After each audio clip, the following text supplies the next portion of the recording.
ഈ ആഴ്ച ഇന്ന് നമുക്ക് നമ്മുടെ ചെന്ന മൈക്രോ ബെൽറ്റ്സും റെഡ് കാറ്റ് ഫിഷിങ് കിടക്കുന്ന ടാങ്കിൽ വാട്ടർ ചേഞ്ച് ചെയ്ത് നോക്കാം കേട്ടോ. കാരണം അവന്മാർ വന്നിട്ട് ഇപ്പോൾ ഒരു 3 ആഴ്ചയോളമായി. നമ്മളിതുവരെ അവന്മാരെ ടാങ്കിൽ നിന്ന് പിടിച്ചിട്ടില്ല. ഫീഡ് കൊടുക്കുന്നുണ്ട്, ഫീഡ് എടുക്കുന്നുണ്ട് അത്യാവശ്യം.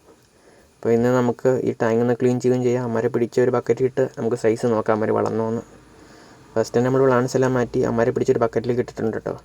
അപ്പോൾ എനിക്കിത് കണ്ട് മനസ്സിലെന്ന് വെച്ചിട്ടുണ്ടെങ്കിൽ മൈക്രോ ബെൽറ്റ്സ് പെട്ടെന്ന് വളർന്നിട്ടുണ്ട്. റെഡ് ഇപ്പോൾ സൈസ് ഉണ്ട്.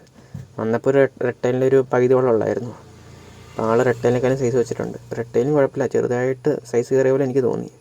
പിന്നെ നമ്മൾ ടാങ്ക് സെറ്റാക്കിയിട്ട് റെഡ് തന്നെ ആദ്യം റിലീസ് ചെയ്തിട്ട് ടാങ്കിലേക്ക്. ചിലപ്പോൾ ഇന്ന് ഫീഡ് എടുക്കില്ല, കാരണം പേടിച്ചിട്ട് വല്ലതും. പിന്നെ അത് കഴിഞ്ഞ് നമ്മൾ മൈക്രോ ബെൽറ്റ്സിനെ പിടിച്ച് ടാങ്കിൽ ഇട്ടുകൊണ്ട് വരുന്നതിന് മുമ്പേ അവൻ വലയിൽ നിന്ന് ചാടി ടാങ്കിൽ വീണ കേട്ടോ. കാരണം അത്രയ്ക്കും ഭയങ്കര ആക്റ്റീവാണ് ആൾ. ലാസ്റ്റ് പിന്നെ നമ്മൾ പ്ലാന്റ്സൊക്കെ ഇട്ട് ലാസ്റ്റ് കല്ലുപ്പ് ഇട്ടോ ടാങ്കിലേക്ക്. കല്ലുപ്പിട്ട കാര്യം എന്ന് വെച്ചിട്ടുണ്ടെങ്കിൽ ഇവന്മാർക്ക് വല്ല മുറിവുണ്ടെങ്കിൽ ഫംഗസ് അടിക്കാതിരിക്കാൻ വേണ്ടി കേട്ടോ. പിന്നെ വെള്ളം ഒന്ന് കണ്ടീഷൻ ആവുകയും ചെയ്യും.